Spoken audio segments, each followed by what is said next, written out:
Let's talk for a minute about some tips for drawing good graphs. We are going to draw a lot of graphs in this class, and I want them to look nice. So the first thing you need to look at is your scale. The scale is the numbers that you put along the side. So are you counting by ones? 1, 2, 3, 4.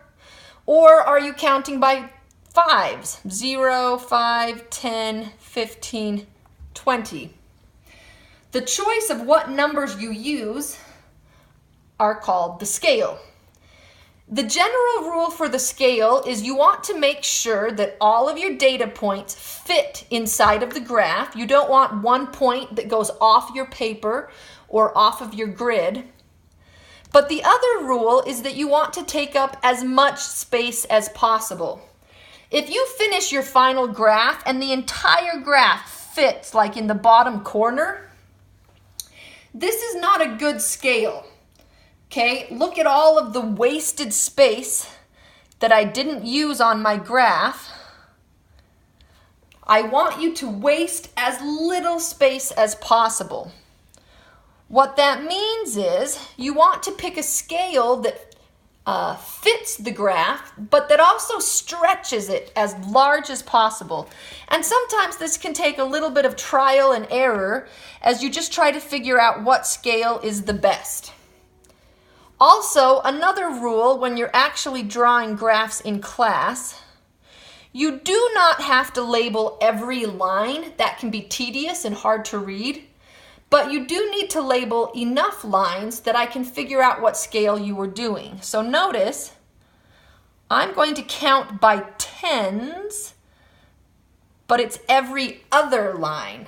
So I'm actually going by fives here. I've got a 5, 10, 15, 20, 25, 30. But I'm not going to write the red numbers because they make it too crowded, too hard to see. So you do not have to label every line. You can skip every 2 lines, every 3 lines, but you do need to show me enough that I can see what scale you were using. The next tip is that you need to use a constant scale. What that means is you should never change halfway across your graph from one scale to another. So 0, 5, 10, 50, 100. Okay, notice at the beginning, I was only increasing by 5. And then all of a sudden, I'm increasing by 50. Like, where did that come from? You never want to do this. You cannot change your scale halfway across the axis. I see this the most commonly at the beginning of a graph. A student will do something like jump from 0 to 50, and then they'll count by tens afterwards. Now, I realize that what you're trying to do is zoom in on the part of the graph that you thought was interesting, but in physics, it won't work. It's going to break a lot of the analysis that we do.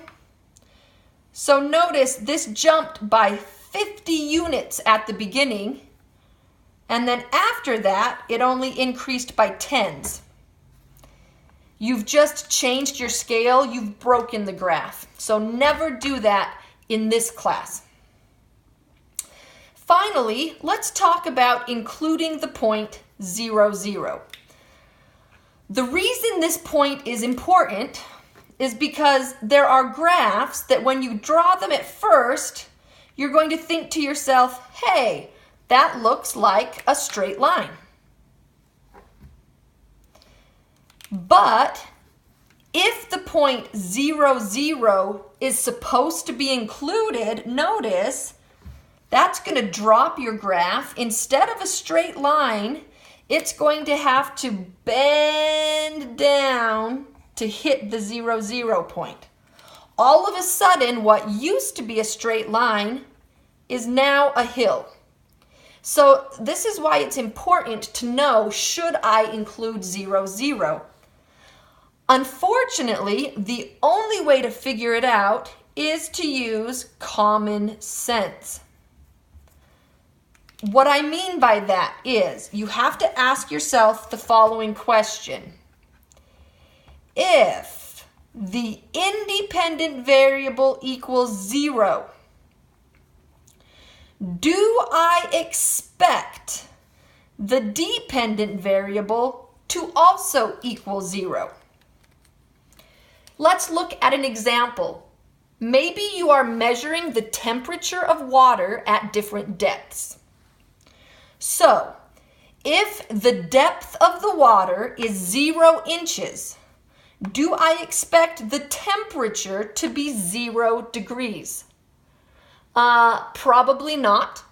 If the temperature was 0 degrees, the water would be frozen, and that would be hard to do my experiment. So that's an example where 0, 0 would not be included.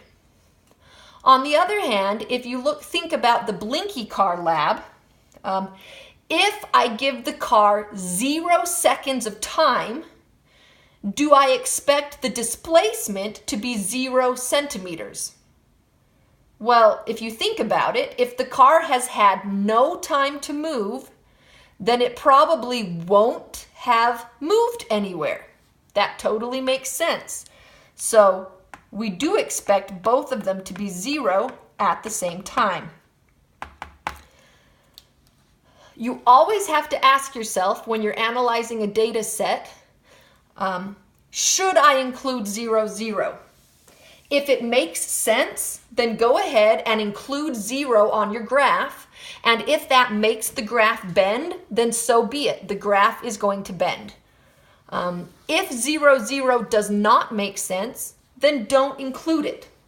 And just let the graph do whatever it is naturally doing.